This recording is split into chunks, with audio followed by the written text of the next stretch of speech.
Okay, and here we have the Accessibility Summer Showcase, hosted by Laura Kate Dale. So, always enjoy listening to Laura do their work. Hello, and welcome to this year's Accessibility Summer Showcase 2024. I'm your host, Laura. I'm a white woman with bright blue hair, shaved on one side, wearing a plain black dress. I'll keep this introduction brief, as I know you're here to find out about cool upcoming accessible video games. The Accessibility Summer Showcase aims to be a place for disabled gamers to find out about cool upcoming and recently released video games, while knowing upfront if they're likely to be accessible for them upon release. While not every single video game showcase today is going to be accessible for every single disabled gamer, the aim of the showcase is that, wherever possible, there will be at least a couple of interesting games shown today that are going to be playable for you no matter who you are. If you'd benefit from audio description or sign language interpreter support, there are American Sign Language, British Sign Language, and audio described versions of the showcase available on youtube.com/Laura K. Buzz. If you'd like to find most of this year's showcase titles in a single place, we have a Steam sale page this year. You can find it at the link on screen now. There you'll find this year's showcase titles to wishlist or purchase, alongside last year's showcase titles and a handful of demos. This year's showcase doesn't have a sponsor, so if you'd like to support the Accessibility Summer Showcase, please consider supporting Accessibility at patreon.com/Laura K. Buzz. Your support helps the Summer Showcase to exist, alongside accessibility reviews and the Control Alt Access podcast. Now, without any further introduction, let's jump into the games. Alright, nice. Thanks, Laura. This is Elsie, the upcoming retro-inspired bullet hell action platforming roguelike shooter from Night Shift Games. I think the key thing is, no matter who you are, right? So, like, we all need assistance at some point, and it's just really important that, you know, if you need assistance, the assistance is there. And everyone wants to be able to enjoy playing the games, right? So, it's very important. I mean, I've used a few features myself, so... And to help you focus on the hyperkinetic on-screen action, there are modifiers to allow you to blur, desaturate, or even turn off the backgrounds entirely. There are also options for adjusting the amount of screen shake you experience, to help with this even further. Elsie is an incredibly colourful game, so it has options to assist those with colour vision deficiency too. Options for player outline and enemy outline also allow you to adjust the hue to your liking, to make sure the Technicolor action is as visible as possible. If you need assistance with reflex mechanics, there will also be an option to adjust the timing required to correctly hit a parry, Nice. as well as following up with those all-important counterattacks. So to recap, there's an invincibility mode, parry and counterattack timing adjustments, font size modifier, colorblind assistance, player and enemy outline options, rumble strength and screen shake modifiers, and options to blur, desaturate, or remove backgrounds. Elsie is a love letter to retro action platformers of old, while packing in plenty of new elements to give the genre a modern twist, and we want as many people as possible to be able to enjoy the experience. Please consider wishlisting. Yeah, everyone wants to enjoy, like, some of these games look really, really cool, right? So, like, if you're limiting the game so that your specific vision is the only one that will be shown, like, it used to be a little bit harder, right? Because people weren't really thinking about it, but... I am part of a two-person indie game studio based out of India called I Miss My Friends Studio. We're working on our first title, Fishbowl. Fishbowl is a slice of life coming-of-age story told over a month. There are no forced day-night cycles in Fishbowl, and you can take all the time you need to explore Alo's house. You video call loved ones and have branching conversations with them in a clear sans serif font. You work from home as a junior video editor. Here you match snippets to the correct track as per color or icon. This game has no fail state, and no matter how you do, your colleagues will cheer you on and support you. You sort through puzzles to rediscover childhood memories. No time limits or penalties here. Take your time to go through all the sentimental objects Alo has received, whether it's through keyboard, mouse, or the controller. Do care tasks and get to know yourself better one day at a time. Currently, Fishbowl has few options to change the volume of sound effects and music, and also an option to turn off screen shake. We also make sure to have both visual and audio cues for important events. Take your time to notice them as there is no rush to respond. Our demo starts off with a content warning as it addresses and explores themes of grief, loss, loneliness, and isolation. We are a small Ah, team and we have a lot more to do before release. We're yeah. working on And you've got to take accessibility specific the settings stress out of like those, right? ignoring So screen sway, turning off text effects and typing, providing a larger font size, an option to slow down video editing, and adding a way to skip the puzzles. We have a people long need way to to go and we will be try to able to do our work through best. stuff We like hope that you at their come own along. pace, right? Thank So you. that is really Waco the Mask nice. Gatherer is an exciting third-person Especially adventure if it game touches on developed by really heavy KeoLIVE. themes, right? So Immerse yourself in the role of Waco, a mysterious gecko embarking on a quest to collect the most powerful mask of his world. Explore diverse landscape, from vibrant villages to dark forests. Each environment is carefully crafted to immerse players in a rich sensory experience, with ambient sounds everywhere, like bird songs, flowing water, and echoing footsteps on every surfaces, guiding your exploration. Our maps are thoughtfully designed to ensure clear auditory cues, allowing players to navigate with ease and fully immerse themselves in the world of Waco. Dive into a world full of quests and puzzles, from helping villagers to unraveling ancient mysteries. Our intuitive inventory systems make managing items a breeze, with color-coded references and clear icons, ensuring accessibilities for all players. And with the ability to customize sounds in the main menu, players can tailor the game to their preferences. Prepare for epic battles as you meet formidable enemies throughout your journey. Each mask grants unique abilities, empowering players to adapt their fighting styles and overcome challenges. And with distinct sounds for every enemy, player can rely on auditory cues to anticipate and react to threats, making the game accessible to all. We are committed nice to little making gaming simple inclusive Legend for of everyone. Zelda-esque That's why we are doing game. our best to develop a colorblind-friendly game with carefully chosen color palette that ensure clarity and accessibility for all players. We invite you to embark on a memorable adventure where exploration, puzzles, and epic battles await. Join us and uncover the secrets of the whimsical world of Waco the Mask Gatherer. My name is Chad Michael Boughton. My pronouns are he, him. I am a blind podcast host, accessibility consultant, professional speaker, and this is why accessibility in gaming is important to me. I will always remember how back in 2019, when Kingdom Hearts 3 had just released, how excited I was to play the game. I had been a longtime fan of the series and was finally ready to experience the end of the trilogy. However, at this point in time, I was unaware of how bad my retinitis pigmentosa had gotten and just how much of my usable vision I really had lost. I can remember not only not being able to get through the first world, but just not knowing where I needed to go or what I needed to do to progress throughout the game. I will never forget how upset I was and how I ended up calling my mother and father, crying to them on the phone, and just telling them, hey, I think I have to give up on gaming. I think that because of my It's blindness, devastating. I can no longer keep gaming. And it was a pretty big thing for me because growing up, video games had been the best way for me to cope with losing my vision and just not being able to control what was going on in my life.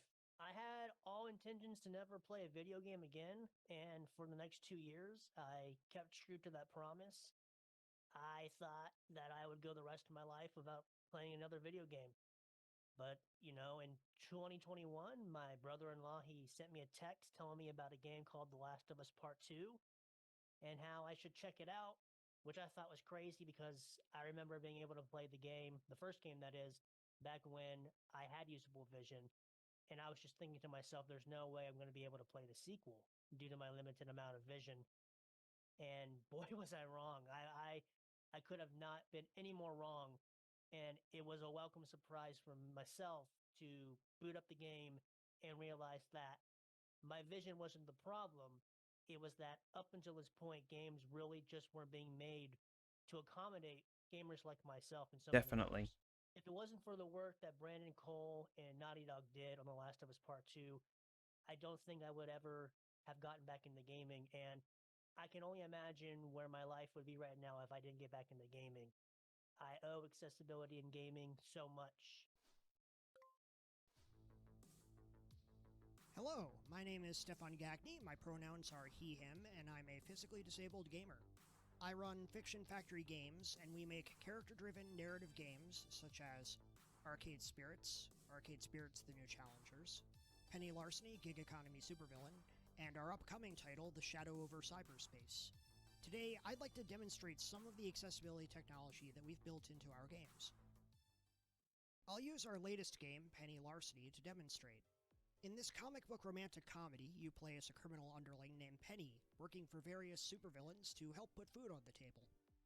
All of our games feature a self-voicing mode. Just tap the V key at any time to activate. Self-voicing enabled. In That's this good. mode, extra narration is used to describe imagery, and user interfaces are streamlined.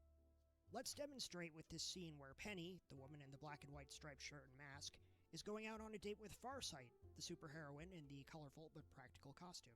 Farsight, I'm so glad we're finally able to talk outside of our day jobs. It's nice to get away from all that mask and cape stuff. Penny, absolutely. What's a good first date question? The beeping sound lets players know that it's time to make a choice.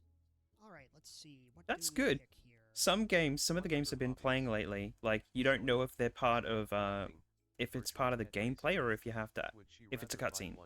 If you actually have to do something or not, so... Penny, I'd like to ask you an important question. Like Hellblade 2 has that because it's so immersive. It's all designed to be part of the control, but I mean, you can sit there in the same spot and not know that you actually need to control the character or move a particular direction, right? So For sighted players, we have options to help customize the user interface to their needs. You can adjust fonts used by the game, picking between comic book style, a simplified font for easier readability, and the standard open dyslexia font.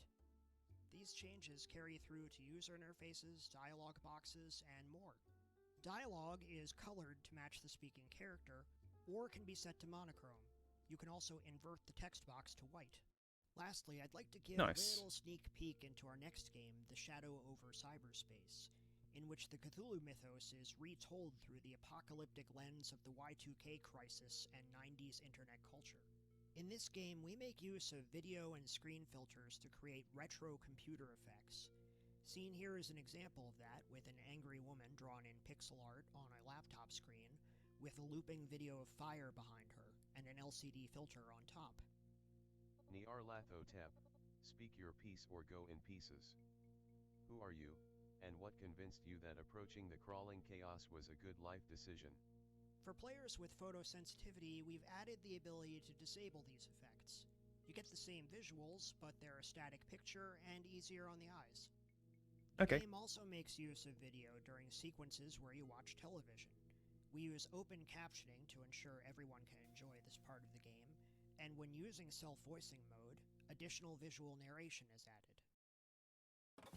Static gives way to the TV23 logo, WYGH-TV, Arkham, Innsmouth, Dunwich. A TV test pattern plays through static. Here is a world of communication, tailored for your needs of today and tomorrow, bringing together all people in a new era of understanding. Two teenagers visit a 1950s World's Fair exhibit on telecommunications.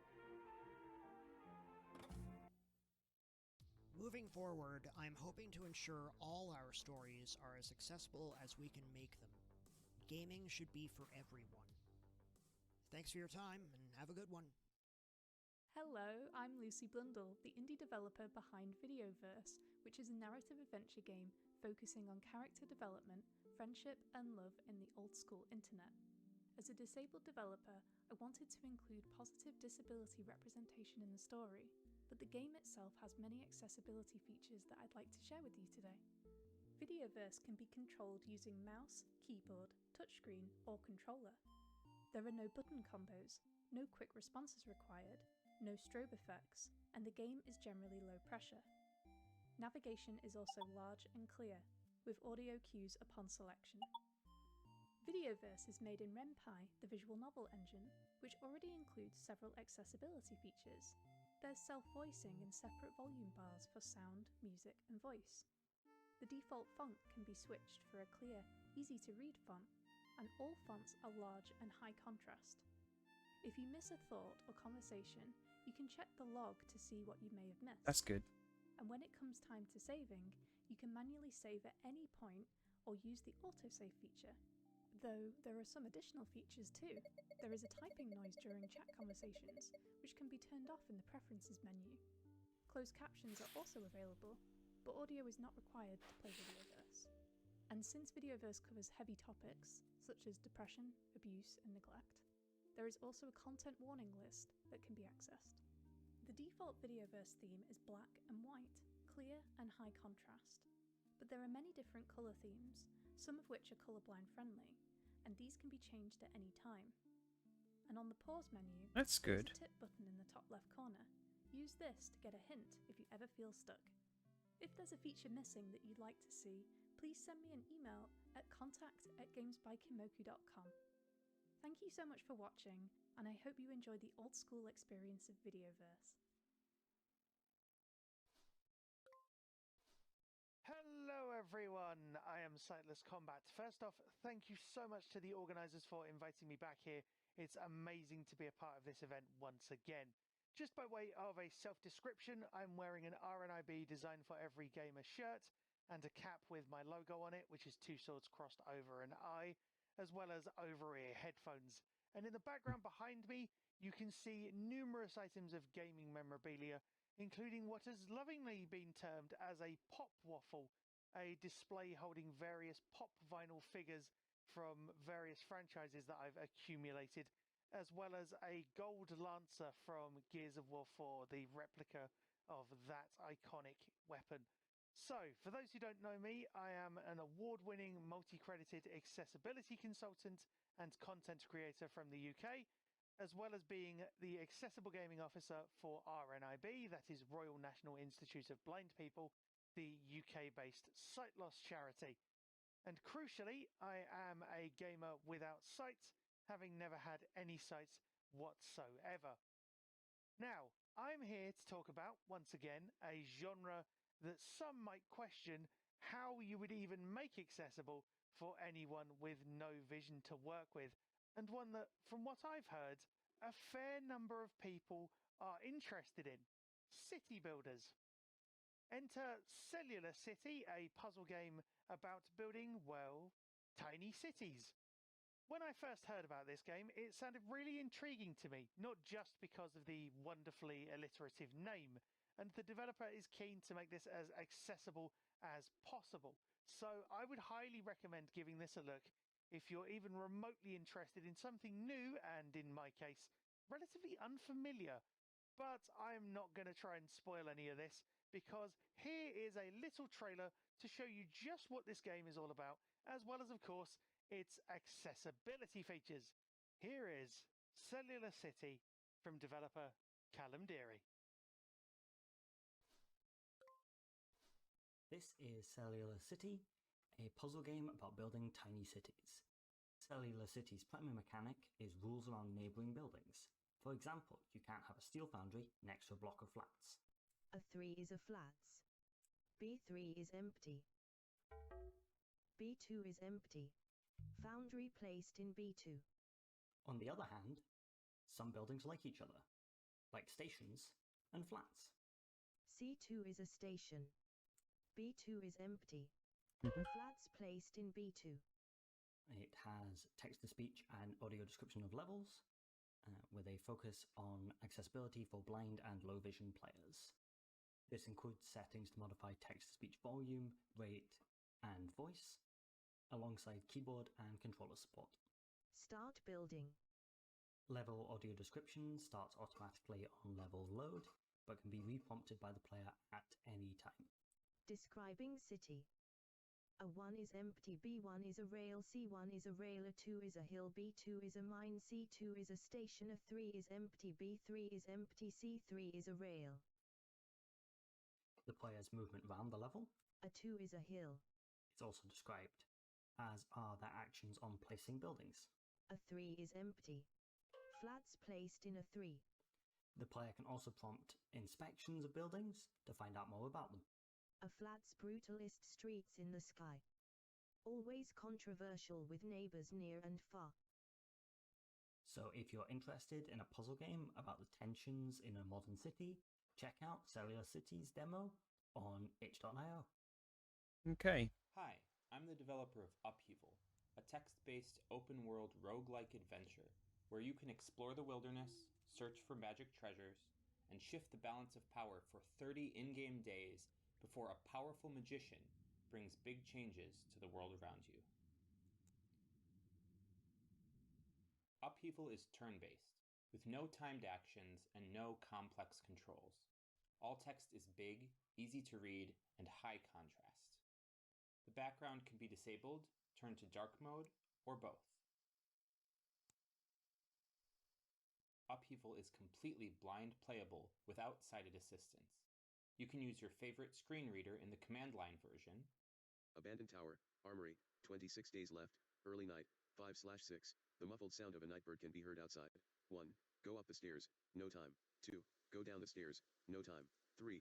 Open the chest, no time. Screen reading 4. is Search the amazing. I mean, I've used it to read documents for my university stuff, and it's easier to pass through information, and like as things are kind of being read out to you, cohesively put down your thoughts about those things while you're listening instead of focusing on the words themselves, and then having to go backwards and forwards between the document and the page where you're writing down whatever your thoughts are, because I mean, it's very easy to lose your thoughts between things, right? So going between the two documents is really difficult sometimes. Difficulty levels can be adjusted So either it is before or really during important each to game. make things You can grant more really in-game time, consistently easy for, teleport, and use the just rewind listening to before stuff on the screen. It's or one of any the best combination of these.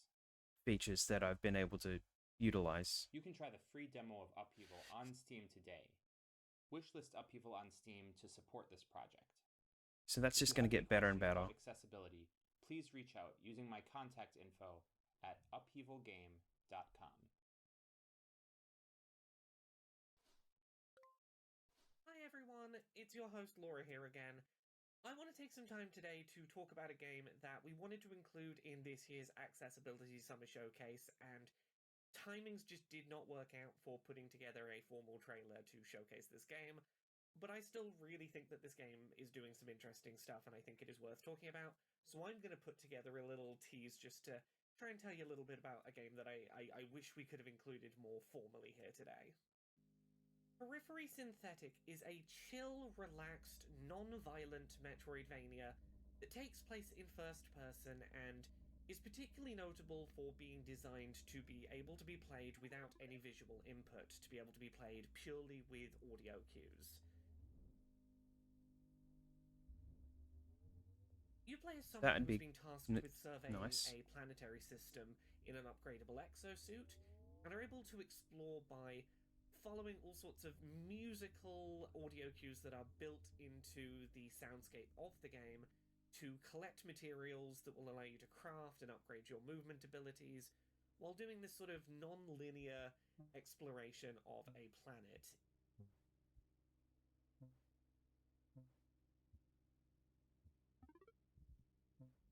It is a really unique game, trying some very interesting stuff in terms of how it presents its exploration cues.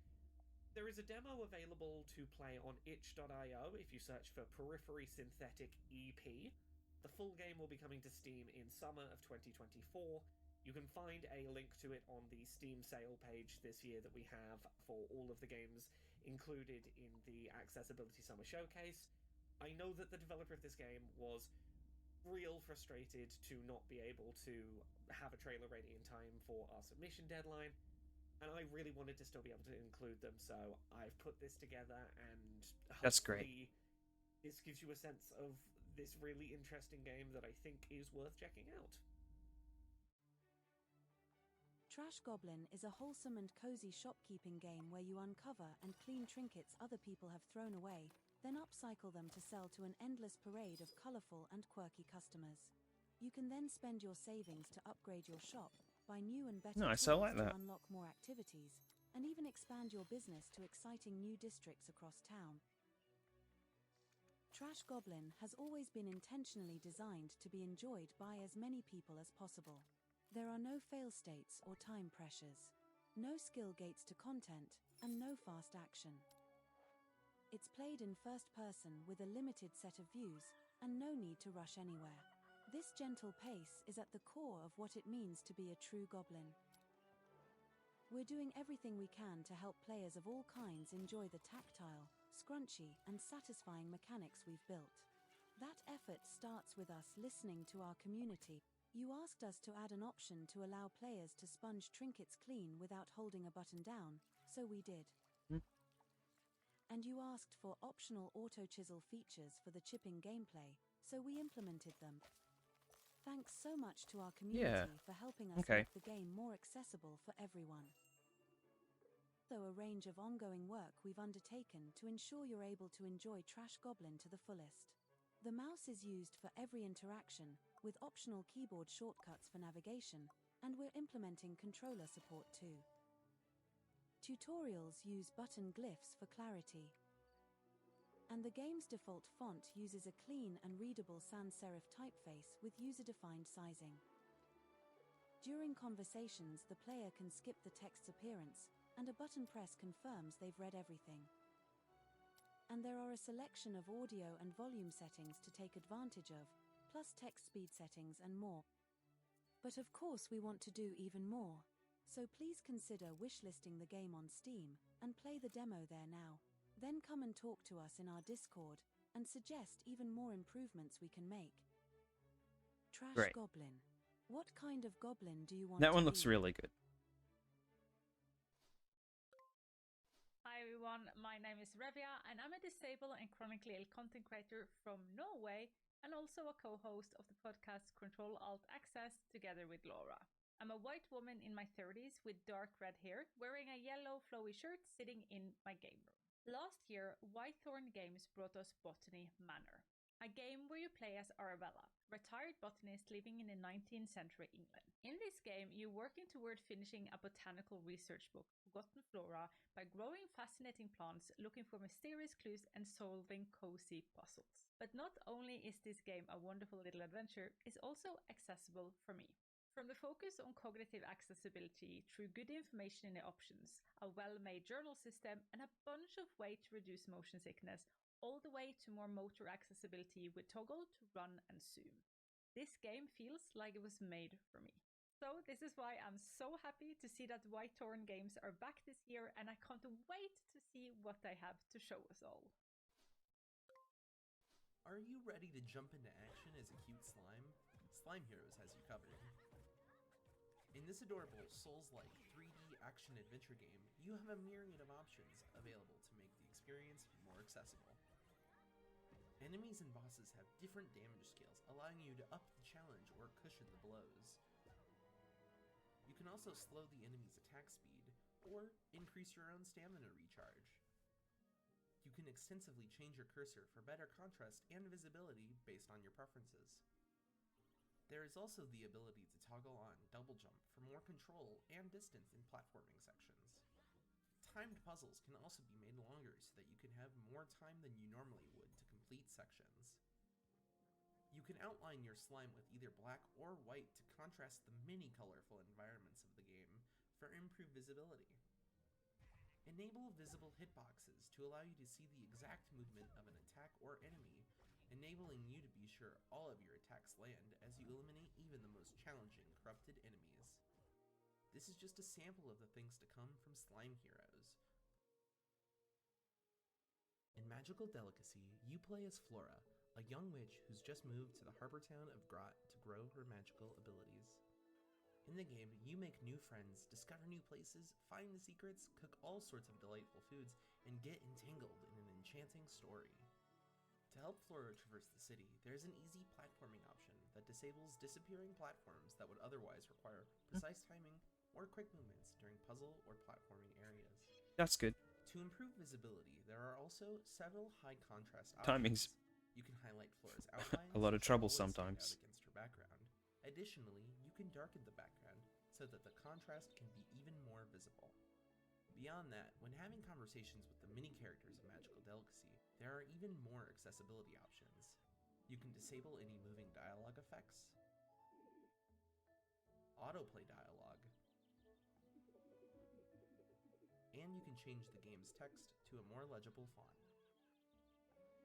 Finally, we've worked to make the control scheme more accessible, allowing you to rebind controls on the keyboard, mouse, or gamepad, and you can play the game without any button holds. We hope you take the time to come and visit the beautiful city of Grot with us in Magical Delicacy later this year. Hi, I'm Zoe Reyes, the Usability and Accessibility Specialist at Whitethorn Games. I'm a woman with blue hair just past shoulder length, in a light pink t-shirt, and wearing glasses. Making your games more accessible is a great goal to have, but sometimes it can feel daunting as an indie dev. To help you get started, I've got a starter kit of some features you can include to help you reach your goals. One of the easiest ways to get started is to take a look at developer tools or options. A lot of times they can be great accessibility options. Commands that reset the player or give the player increased health or stamina, or more time to defeat a puzzle are all great ways to accommodate players who have reduced reaction time. By looking at the way you use your tools to test the game yourself, you can come up with surprising ways to help your players. Keep contrast in mind. This may sound rather simple, but checking how contrastive the player's view is may make the difference in making the game playable for someone with low vision or color blindness. Double check your Definitely. inputs. Things like repetitive inputs and button holds can be limiting for the player. Offering alternatives such as eliminating the need for quick button Consistent presses button or the mashing. ability to toggle a sustained Yep. button press is always a great idea, and if you can, try including input remapping. Including subtitles is another Always great input way to make the remapping. game more Every inclusive, time. especially if your game has a lot of spoken dialogue. A lot of times you already have a script ready to go too. You can even go a step further and add subtitles for non-dialogue sounds in your game, such as environmental sounds or sounds that guide hearing players to act. Sometimes game objectives can be unclear. Instances where things are conveyed by color only or sound alone are often very inaccessible. Try conveying information in multiple Definitely. ways if you can. I hope those tips help you get started. Keep in mind, this is not an exhaustive list, but the good news is that there are loads of resources online from this amazing community. I recommend checking out the Games Accessibility Guidelines website, the Xbox Accessibility Guidelines, and the IGDA Games Accessibility SIG YouTube. Talking with other developers who are working on features to make their games more accessible is also one of the greatest resources we have. Our greatest strength is sharing the knowledge we gain with each other, because together we can make video games an even more inclusive space for everyone. Thank you. Hi everyone, my name is Milan Patel, also known as Patelaswar. I am an accessibility consultant and content creator, and I live with a disease called Duchenne muscular dystrophy. And I have been gaming pretty much my whole life, and that started getting difficult about 10 years ago. And this was at a time before accessibility was more widely implemented, so I kind of felt like I wasn't going to be able to game again anymore, or any longer in the future as well. But now, since accessibility is more widely implemented, and there are many more tools that you could use now, I am now able to play more games than I was before my physical difficulty started. So accessibility is something that's quite important to me, and it's really great to see that it's being more widely implemented and more people are starting to learn about it. Hey everyone, I'm Kevin from Manavoid Entertainment, and today we're going to talk about some of the accessibility features in Rainbow Billy: The Curse of the Leviathan. Let's jump right into it. We've been asked how we made the game accessible for people with color blindness. Luckily, our technical director Alexis is actually colorblind himself, so in a game about recoloring the world of imagination, it was important to get this one right. That's why you'll always see symbols associated with colors. The 12 colors used to represent different emotions have all been given That's a symbol, good. which is always present throughout the game. Items that you can interact It's a with nice in looking the game. game are always animated and highlighted with color too. We used forced perspectives, which makes it easier to play with a single joystick. The camera also rotates automatically to help with puzzles and secrets. There's a lot to explore in Rainbow Billy, and we didn't want anyone to feel lost. That's why, whenever you board Friendship, the camera will always point to your current objective seamlessly. You can also find your current objective on your compass and map that you can access at any time. There is no time limit or fail state in Rainbow Billy. This is a conscious decision to avoid the pressure of being put on the spot or failing tasks because you didn't react in time, so you can try again as many times as you want. It was important to us that the level of difficulty in confrontation Retrying wouldn't over and affect over the again experience. is so we added a good. difficulty slider. Lowering the difficulty doesn't change your strategy. It just gives you more leeway for errors by reducing damage taken. There's also a few options to tweak how dialogue is displayed. We've made dialogue fun to read with a lot of animations and effects. However, we know this can make the text harder to read for some people, so we've implemented the Open Dyslexic font, a dyslexia-friendly option to make it easier to read. You can also change the speed at which dialogue is displayed,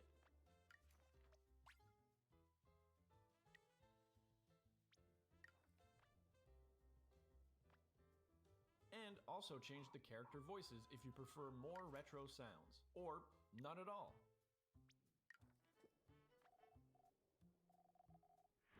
Rainbow Billy the Curse of the Leviathan has so much more to offer. If you'd like to give it a try, head over to our Steam page and get ready to recolor the world. Thank you for your time and have a great day. Rainbow Billy, the Curse of the Alright, Leviathan. another good one for console.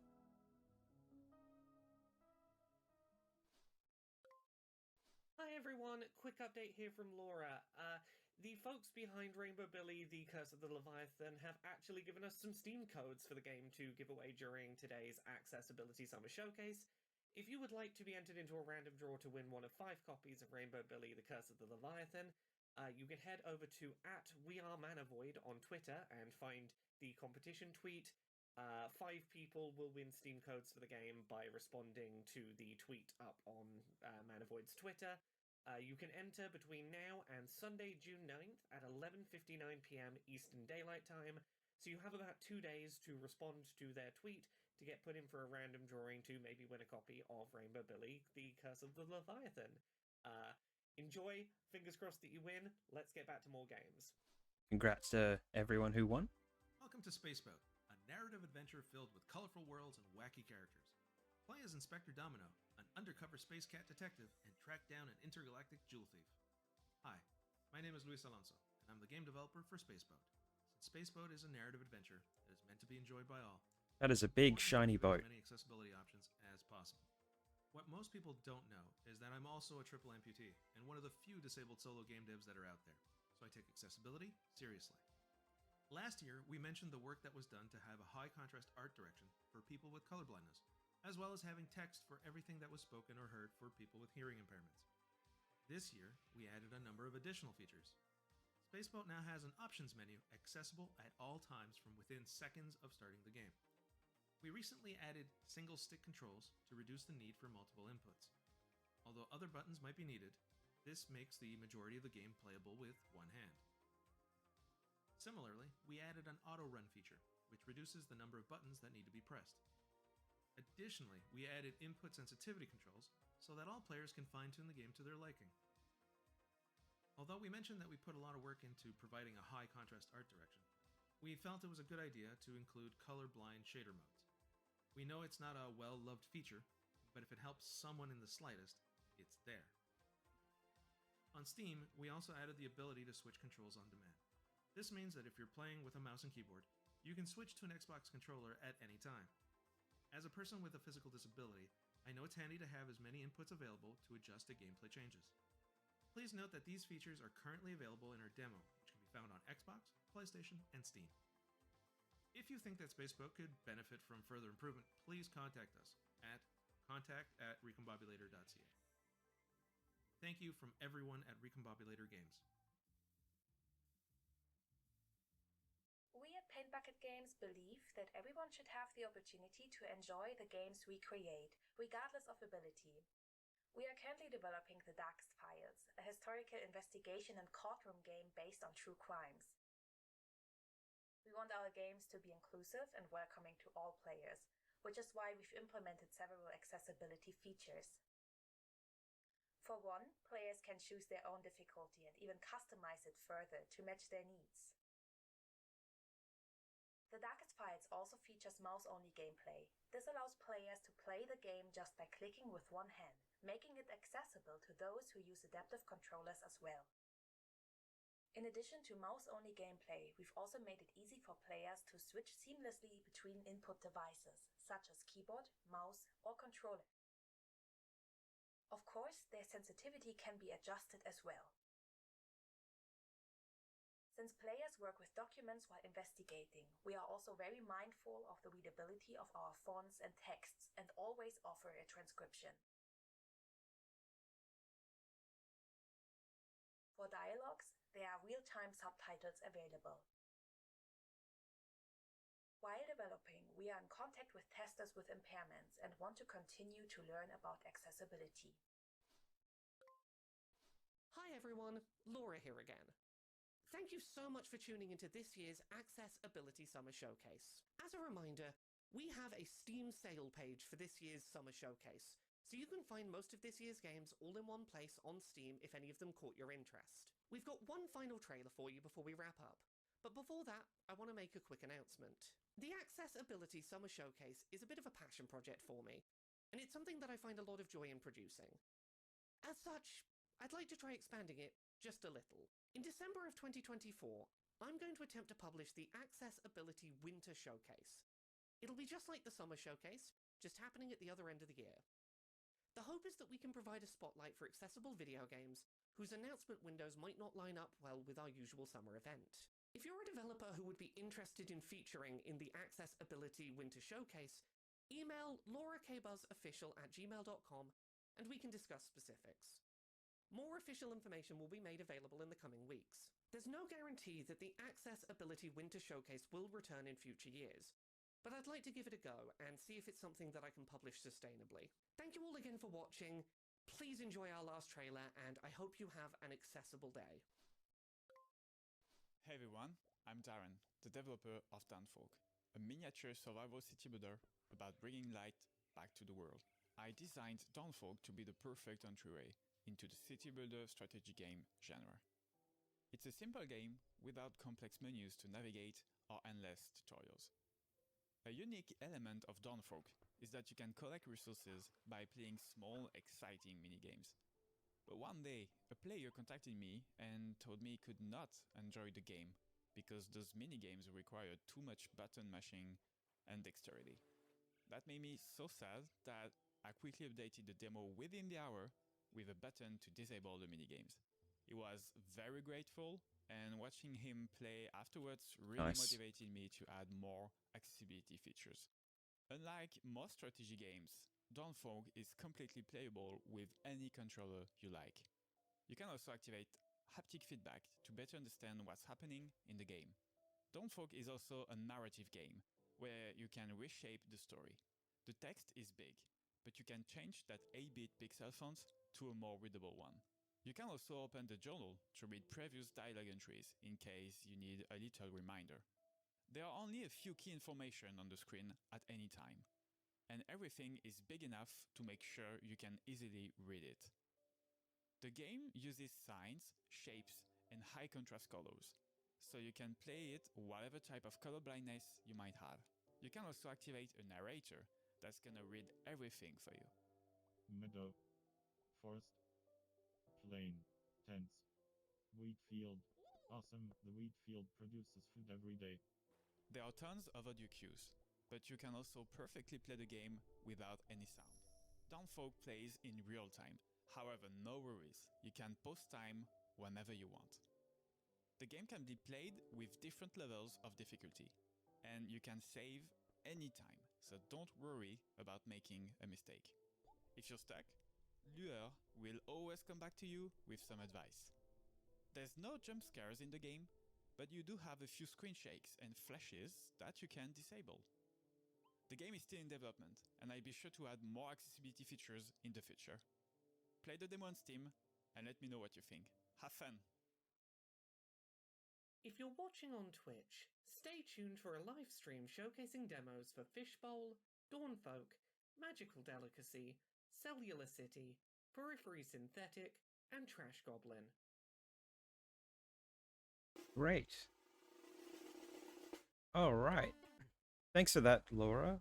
So, it's really important with some of these games that they get supported. And if there's gonna be, like, if you're trying to play any of these little games by any of these small devs, yeah, just getting in contact and letting them know that a feature isn't working for you will definitely get more eyes on the on the issue, right? So you'll be able to, help other people with a similar situation. Maybe they'll be able to implement more features that are accessible, like, because they might not realize that they just haven't added those features to the games, and that some people can't actually use them. If you like any of their games, definitely go ahead and support them. It's really important to get some of these some more eyes on some of these smaller games that have accessibility features, and that more people are aware of accessibility options. And the bigger games need to start implementing a lot more of these features as well. So showing that there are features that should be added to make more people being able to play games in various ways will be very, very important. Make sure to head over to Laura's channel for more accessibility content. I'll leave a link in the description so you can head over there for easy access. Make sure to like the video, and that way we can get more eyes on the accessibility content. It's great to see showcases like this. So yeah, would be looking forward to the winner one at the end of the year. So great. Okay, well, that is another showcase, and yeah, I'll join you in the next one.